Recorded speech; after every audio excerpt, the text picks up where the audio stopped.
¿Qué tal? Bienvenidos a mi canal. Mi nombre es Jonás Jiménez y a continuación vamos a ver cómo usar las bisagras curvas o bisagras enrasadas. Pero primero te muestro cómo sería una bisagra recta con un mínimo de fuga y cobertura total. Y a continuación tenemos la bisagra semicurva o cobertura media. Se cubre la mitad del marco. Y aquí te muestro cómo es la bisagra y cómo es la cobertura. Y el tema que nos ocupa el día de hoy es el tema de la bisagra curva o bisagra sin cobertura. También se le llama bisagra enrasada porque, como puedes ver, la puerta queda hacia adentro del marco.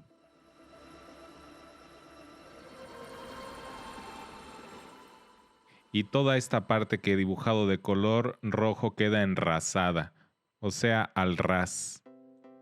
Lo siguiente que vamos a ver es acerca de la fuga, el espacio que queda entre la puerta y el marco, y aquí lo podemos observar que hay fuga tanto de un costado como en la parte de arriba, y la fuga es de 3 milímetros en todo el borde exterior de la puerta.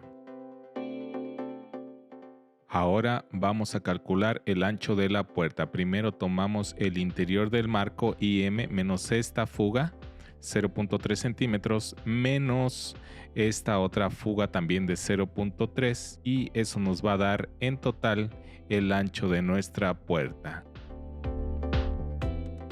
Si quieres calcular el alto de la puerta es lo mismo, solamente descontar la fuga. Recuerda que estas son las fórmulas que yo uso, pero tú puedes desarrollar tus fórmulas. Y si estás interesado en ver cómo se instalan estos marcos de madera en muros de concreto, y quieres saber cómo se soluciona lo descuadrado debajo de la barra de concreto, te invito a que veas nuestro video acerca de cómo instalar puertas de cocina debajo de barra de concreto. Ahora, ¿cómo se instala la bisagra curva? Bueno, primero hay que hacer una perforación con esta broca que se llama Forstner de 35 milímetros de diámetro. El espacio que queda libre aquí es de 4 milímetros, la perforación de 35 milímetros y la profundidad de 12 milímetros. Yo utilizo tornillos de 5 octavos de largo, 13 milímetros son los que quedan adentro de la puerta, ya que la cabeza del tornillo queda en la base de la bisagra. Ahora vámonos con la parte de la bisagra que va en el marco. Desde aquí hasta estos tornillos que estoy señalando hay una distancia de 53 milímetros. Y esta distancia la calculé con el grosor de la puerta, que en mi caso es de 16 milímetros, más 37 nos da un total de 53, para que nuestra puerta quede hacia adentro, enrasada.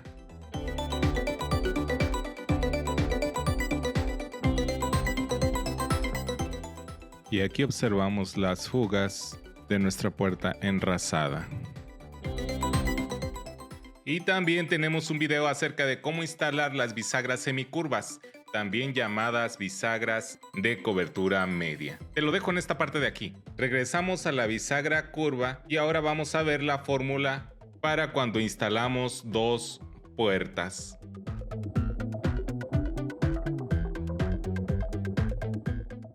Como ya habíamos dicho, toda esta parte se encuentra al mismo nivel. Y los marcos están expuestos, son visibles.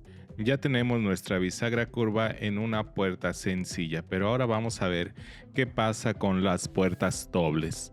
De igual manera tenemos que tomar la distancia del interior del marco IM menos la fuga del lado izquierdo menos la fuga de en medio de las puertas menos la fuga del lado derecho.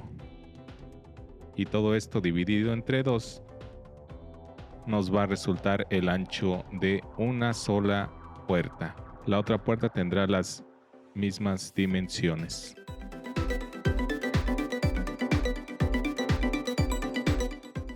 En el siguiente video veremos cómo instalar una cajonera debajo de la barra de concreto, así que no te lo puedes perder. Para todos aquellos que son expertos instalando bisagras bidimensionales, les pido por favor que me hagan los comentarios pertinentes y yo me comprometo a hacer un nuevo video para todos aquellos que aún van iniciando en este noble oficio. No olvides regalarme un like y recuerda que estoy contigo en vivo durante todas las premiere de mis videos. Hasta la vista, baby.